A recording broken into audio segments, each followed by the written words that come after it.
Fala pessoal, mais um vídeo aqui no canal. Hoje eu vou fazer um vídeo um pouquinho diferente. Na verdade aqui é uma ideia de ter um quadro novo aqui no canal, porque como eu tava observando, o canal tava indo para uma área assim mais técnica também um pouco mais sobre as empresas. E eu resolvi criar aqui um quadro que não tem nome, então se você tem uma sugestão de nome, você pode colocar nos comentários. Qual que é a ideia aqui? Ao longo do tempo eu vou pegar alguns comentários de algumas empresas, eu vou entrar dentro do RI dessas companhias e pegar só algumas informações bem adicionais. Porque assim, se você quiser uma informação um pouco maior, algo nesse sentido, eu acho que é interessante também ler ali o relatório, tanto a parte fluxo de caixa, parte ali também dos outros demonstrativos contábeis, balanço patrimonial. Então a ideia do vídeo é que aqui seja uma forma assim adicional assim de informações e que aqui também tira algumas curiosidades, alguns insights também de algumas companhias. Lembrando que nenhum vídeo aqui vai ser recomendação, então se você for acionista de alguma dessas empresas, é bom porque aqui eu vou poder trazer uma visão que eu tenho sobre a companhia, mas se não for também vai ser legal porque você vai ter um conhecimento maior sobre o setor e você vai também conseguir desenvolver também não uma análise, mas sim um estudo para saber se a empresa é boa ou não. E a gente também vai até utilizar algumas ferramentas dentro da UVP Analítica, então você já consegue ir se acostumando ainda mais com as ferramentas aqui da UVP Analítica, beleza? Então, começando, eu queria trazer aqui uma empresa que ela é muito famosa no seu setor de atuação, que é a Fleury. A Fleury, todo mundo sabe que é uma empresa voltada ali na parte do setor de saúde, só que ela tem um modelo de negócio um pouquinho diferente das outras. Por exemplo, ela não é um hospital assim, como a Redditor, por exemplo. É uma empresa mais voltada ali à medicina diagnóstica. Então, é o primeiro passo ali para você identificar alguns problemas, tanto que ela tem até a parte de exames também, tanto na parte de laboratório como também de imagem. E ela também atua com um segmento Premium também, com a marca Fleury, e outros com segmentos um pouco mais regionais, como a Heyman e a Diagnosson e outras empresas também dentro do portfólio. Então aqui eu queria colocar algumas curiosidades da companhia, lembrando que eu peguei essas informações dentro do RI, então se você tiver curiosidade também de saber um pouco mais sobre o modelo de negócio da empresa, você pode consultar também essas informações dentro lá do site da empresa. Então aqui a gente consegue observar que a empresa ao longo do tempo tendo muitas marcas aí na parte do portfólio, por exemplo ali na Hermes Pardini também, que a gente vai também trazer detalhes aqui dessas informações de fusões que a empresa fez meados de 2022 até 2023. Você também tem a parte aqui da Pardini Let Label, você também tem a parte aqui da Felipe Matoso também, você tem a Diagmax também, que é outra empresa do portfólio. Então, ou seja, dá para você separar o modelo de negócio da empresa seguinte. Tem tanto a parte de prevenção como a atenção primária, a atenção secundária também e a atenção terciária. Então a empresa separa um pouco o seu portfólio nesse conceito. Outra coisa também no modelo de negócio da empresa é que ela trabalha tanto com o diagnóstico B2C, ou seja, para cliente final, como também na parte do B2B, que aí entra alguns parceiros comerciais que a Fleury tem dentro do seu grupo. E aqui ela separa, por exemplo, a parte aqui do B2B, ela foca mais na expansão do mercado e também maior eficiência logística, porque o que acontece? Quando você fala de B2B, você está fazendo uma parceria comercial, de business para business. Então aqui você tem uma eficiência de logística também, que é um dos mais importantes desse setor, porque acaba que, por exemplo, vamos imaginar que a gente tem um parceiro em São Paulo, a gente tem um parceiro em Ceará, um parceiro no Rio de Janeiro. Acaba que se você tem uma base grande de cliente, você tem essa eficiência logística e operacional, porque você vai ter vários clientes ali nesses estados. Então você não precisa criar uma estrutura nova para atender esse cliente. Você simplesmente tem um parceiro nessas localidades e você consegue atender ele. E aqui também tem a parte do B2C, que aqui é o maior ganho de escala da empresa, porque lembrando que o modelo de negócio da Fleury é mais voltado também para o cliente final, ou seja, ela ganha muito dinheiro com a parte dos exames e nessa parte de laboratório, tanto na parte ali de imagem também. Então aqui é um acesso maior dentro do setor, mas é importante também que ela tenha esses parceiros comerciais dentro desse negócio B2B. Agora esse outro slide aqui é a parte da expansão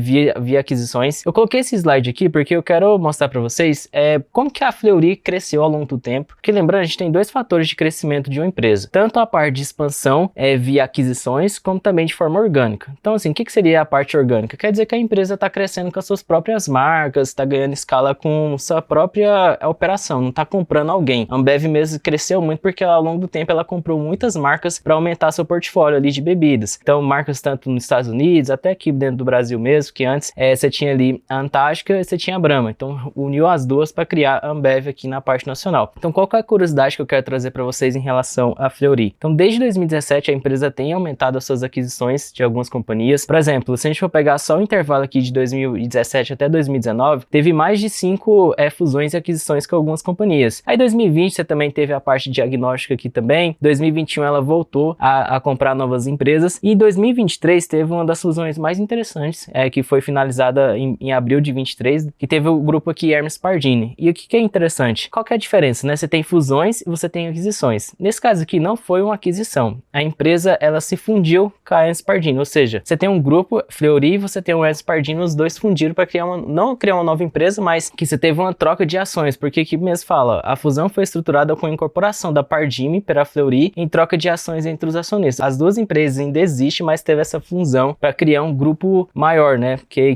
conseguiu ter uma presença em mais de 15 estados, também teve uma receita superior a mais de 6 bilhões. Ou seja, são duas empresas que tinham sinergia, então elas teve essa parceria para conseguir ganhar maior market share dentro do setor de atuação. Agora, nesse outro slide, eu queria explicar para vocês um dos fatores que mais preocupou um pouco os acionistas da Fleury, porque lembrando que a empresa, por ela trabalhar com o mercado de saúde, geralmente esse mercado ou você cresce via aquisições ou fusões. Geralmente crescer de forma orgânica é um pouquinho mais difícil. E aqui tem uma curiosidade muito interessante, porque ao longo do tempo ela tem comprado novas empresas, mas ela utilizou muito ali o capital de terceiro, tanto que a maior parte da fusão que ela teve com a Hermes Pardini foi financiada parcialmente com dívida. Então isso de alguma forma aumentou muito a alavancagem dela, principalmente ali com aquele indicador dívida líquida sobre EBITDA, que atingiu patamares muito altos assim na série histórica. Então qual que foi o grande problema? Se a gente for pegar aqui, ó, entrando naquele slide que eu tinha mostrado anteriormente, entre 2017 a 2019 ela foi comprando novas empresas, depois iniciou também uma nova aquisição em 2020 e em 2021 ela começou a comprar muitas empresas também, voltou aquele ciclo de aquisições. O que estava acontecendo? Se a gente for pegar aqui, a alavancagem dela de 2019 estava 0,85 em relação ao lucro operacional. Em 2023 ela foi para mais de 2 vezes, ou seja, ia demorar mais de 2 anos para ela pagar toda a dívida dela apenas com lucro operacional. Então isso aqui também de alguma forma estava prejudicando um pouco os resultados da empresa. Então qual que é a visão que eu quero trazer para vocês? A empresa provavelmente já passou aqui seu ciclo de expansão, porque agora ela está reduzindo agora a alavancagem dela. Por exemplo, se a gente for pegar os dados da analítica, em 2024 está 1,54, está muito menor do que tinha ali em 2023, que era 2,08, e também em 2022, que era 1,99. Ou seja, a empresa ao longo do tempo está já amortizando a sua dívida e alongando ela também, porque o ciclo de investimento dela já está chegando na sua maturidade. Ou seja, a empresa não precisa mais estar fazendo essas aquisições. Só que qual que é o grande problema que eu vejo na Fleury, pelo menos no curto prazo? Por conta dessa alavancagem que ela fez ali por volta de 2021 e 2022, na época a Selic era muito baixa. Ou seja, a Selic ali era por volta, se a gente for pegar início de 2021, era 2%. Depois foi alavancando até chegar por volta de 3% ali em meados de 2022, 2023. E é um grande problema porque a empresa, se a gente for considerar aqui, ó, a margem líquida dela estava caindo muito ali por volta de 2021. Por exemplo, 2021 era 9,8%. Depois teve uma queda para 2022 de 6,92% e depois teve outra queda em 2023 de 6,50%. Por que eu falo para vocês que aqui é um ponto interessante de a gente analisar? Porque se a gente for pegar aqui a margem operacional, a margem EBITDA, a gente percebe que a empresa não teve uma queda muito grande da margem operacional, porque aí entra mesmo na parte dos custos da empresa, né? Você tem ali o lucro bruto, você tem as despesas operacionais e você tem o EBITDA. Então acaba que a parte operacional da companhia não teve nenhuma perda, ou seja, não perdeu em rentabilidade. Só que quando a gente pega os maiores gastos que a empresa teve em despesa financeira, consumiu muito a parte da rentabilidade. Por exemplo, a margem EBIT pega ali o lucro antes do imposto de renda. Você também percebe que não teve ali uma grande diferença aqui na parte da margem. Só que depois que vem aqui os juros da dívida e também os impostos, você percebe que caiu muito. Ela sai ali do melhor momento que ela teve ali por volta de 2019 de 10,75 para 7,84. Então você que é acionista da Fleury, você tem que entender que o ciclo de investimento dela foi por volta ali de 2020 até 2023. Por esse motivo que ela pagou mais juros e também reduziu um pouco a margem líquida dela, mas não quer dizer que o fundamento da companhia se perdeu ao longo do tempo. Na verdade, ela está buscando sinergias para reestruturar a sua operação, porque, obviamente, quando você faz uma fusão, você tem uma certa dificuldade para melhorar ali os processos, né? Demora tempo para as coisas acontecer conforme estavam os processos anteriores. Outra informação que eu queria trazer para vocês é a parte de distribuição de proventos da Fleury. Lembrando que eu não considero a Fleury uma empresa para quem gosta de receber renda via dividendo ou JCP, porque historicamente a empresa sempre negociou a valuation um pouquinho mais alta do que outros players de mercado. Por exemplo, se você for pegar empresas do setor de energia, saneamento, bancos também, você pode perceber que o PL é sempre um pouco mais baixo do que empresas de crescimento como é a Fleury. Então, o que eu queria trazer para vocês em relação a essa curiosidade? Se você é acionista da Fleury e espera um dividend yield bem atrativo, eu acho que não vai acontecer, não no curto prazo agora, porque a empresa, se a gente for pegar aqui, o período que ela teve maior distribuição de dividendo em termos de payout foi aqui em 2022, que foi 119%, ou seja, isso aqui é até insustentável, né? Porque a empresa lucrou R$1 e estava distribuindo R$1,19. Não faz sentido nenhum do ponto de vista, a não ser que a empresa reteu caixa em períodos anteriores, né? Por exemplo, em 2021 ela distribuiu apenas 86% do seu lucro, 2020 91%. Ou seja, esse nível aqui de distribuição não era sustentável, considerando uma empresa perene ao longo do tempo. Só que se a gente for pegar o dividend yield, foi algo em torno de 7,23. Ou seja, a empresa distribuiu mais do que o seu lucro da época e teve um percentual menor do que a média que a gente considera em uma empresa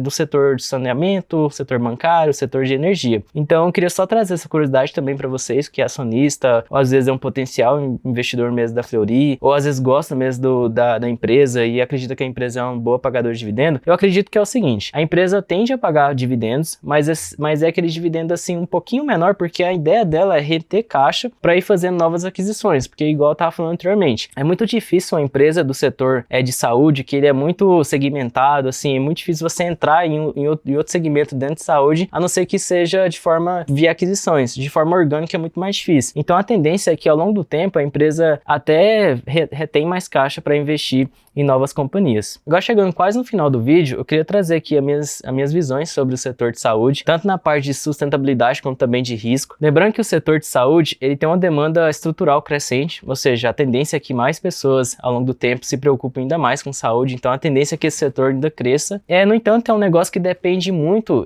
de várias parcerias de operadores de saúde, essa parte comercial, porque igual eu estava falando anteriormente, é muito difícil a empresa ao longo do tempo crescer de forma orgânica, então é muito interessante que as empresas têm essa parceria, até porque manter um padrão alto de atendimento é um pouco mais difícil, considerando um cenário de larga escala, né? Imagina você ter vários leitos, também essa parte de atendimento, então você precisa ter um certo atendimento com nível até alto também de padrão, então é um pouco difícil para as empresas. E aqui eu queria listar também alguns riscos, por exemplo, de algumas empresas do setor. Lembrando que isso aqui não é da Fleury, mas isso aqui é um setor como um todo, então é sempre interessante vocês analisar um pouco sobre a alavancagem, porque se tiver empresas que têm uma alavancagem muito acima da média do setor, é um pouco mais arriscado, porque esse setor precisa de capital intensivo, ou seja, você precisa de muito investimento, principalmente em capex. Então, se você tiver uma alavancagem muito alta e às vezes essa geração de caixa da empresa não suprir a necessidade ali dos juros da dívida, né, na parte ali da alavancagem, você pode ter uma perda de rentabilidade. Isso até aconteceu um pouquinho com a Fleury, mas não foi algo que perdeu tanto o fundamento da empresa. Mas se for empresas menores,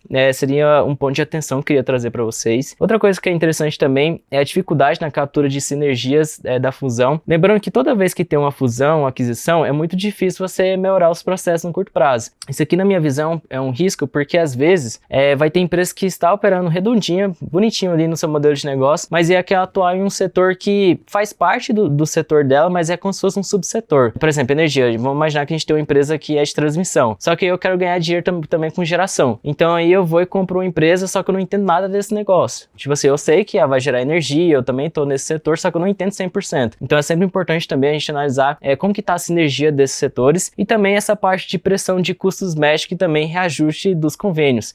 Porque a gente sabe que ao longo do tempo os reajustes está sendo reajustado muito acima da inflação média. Então se você não conseguir ali recuperar essa rentabilidade muito medida ali por ROI e por ROIC, acaba que isso aqui pode queimar um pouco do caixa da empresa. Isso até aconteceu um pouco com a Fleury na parte aqui da rentabilidade, porque, por exemplo, se a gente for pegar o ROIC dela, no melhor momento do ROIC dela foi por volta ali de 2019, que estava 13,46. Na época, Selic nessa época estava algo em torno de 6,5, então estava valendo a pena você se alavancar naquele período. E 2019 também, o ROI da empresa, que era o retorno sobre patrimônio líquido, estava 17,76, que é uma rentabilidade até interessante. Só que depois você percebe que a empresa veio perdendo também rentabilidade. Por quê? Por conta dessas fusões e dessas aquisições, porque é muito difícil você melhorar os processos no curto prazo. Então até a Fleury, que é uma das maiores empresas desse setor, também sofre também com essa dinâmica. Então é importante também ter essa análise antes de você considerar, achar que o ativo faz sentido ou não dentro do portfólio. Agora, finalizando aqui a parte do vídeo, como eu tinha falado, seria um quadro novo, e esse quadro eu quero fazer o seguinte: eu quero pontuar alguns critérios mesmo de avaliação de algumas companhias, e aqui é pontuar com alguma nota. Então, por exemplo, eu peguei aqui alguns critérios, tanto de lucratividade, rentabilidade, endividamento, estrutura de capital, setor e também o modelo de negócio, como também distribuição de proventos e governança. Então, considerando aqui a nota de 0 a 1, eu considerei aqui a parte de lucratividade e rentabilidade da Fleury a nota 0. Não quer dizer que a empresa perdeu seu fundamento, é porque, como eu tinha falado, historicamente ela sempre negociava com um ROI muito acima da média que está agora. Por exemplo, um ROI de 11,69 é um pouco abaixo da série histórica dela. Então, no curto prazo, eu vejo que a empresa ainda precisa melhorar um pouco essa rentabilidade. Aqui na parte de endividamento e estrutura de capital, eu não coloquei uma pontuação 1, porque eu ainda acredito que a empresa ainda está buscando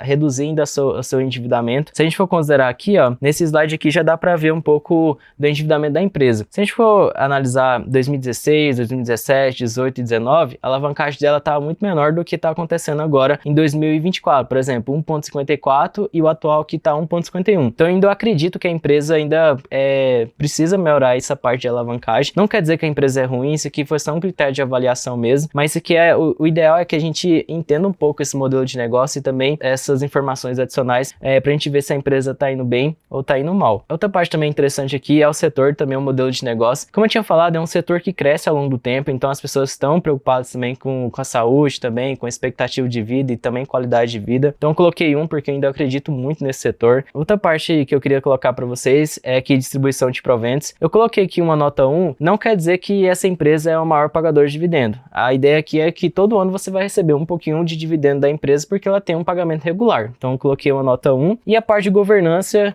se a empresa tem práticas de transparência, conselho independente, conduta ética e relação com os investidores, eu também coloquei 1 porque a Fleury faz parte do novo mercado, então se a gente for pegar em termos de governança, é um dos maiores níveis que tem na nossa bolsa de valores, e ao longo do tempo a empresa está fazendo investimentos, está crescendo os seus resultados, está melhorando um pouco ali, não tanto a parte de lucratividade, mas ali a parte dos processos, está crescendo também a parte de market share. Então aqui eu coloquei só 1 também, porque eu acredito que, de alguma forma, o próprio conselho de administração está um pouco preocupado com outros indicadores, por exemplo, porque senão eu não teria reduzido aqui a parte de alavancagem, estaria comprando outras empresas. Então isso aqui é um ponto positivo para a empresa. Então nessa parte a nota máxima seria 5, então a empresa teve uma pontuação 3, não é a melhor dos mundos, mas pelo menos passa da nossa média. Então a ideia que eu quero fazer é o seguinte, que vocês coloquem várias empresas nos comentários, para que a gente possa tirar dúvidas aqui também e claro, pegar nesses critérios de avaliação para a gente ver se a empresa faz sentido ou não, pelo menos para estudar. E claro, se você tiver curiosidade também de outros indicadores, eu também te convido a conhecer a UVP Analytica. Eu vou até deixar um link para vocês consultar lá informações também. E se esse vídeo de alguma forma te ajudou a entender um pouco mais sobre a Fleury ou sobre um pouco mais sobre o modelo de negócio, tirou alguma curiosidade, compartilha também com outras pessoas, porque assim eu posso trazer mais informações de outras empresas e assim tirar essas dúvidas também. Então seria isso, até mais, valeu, obrigado.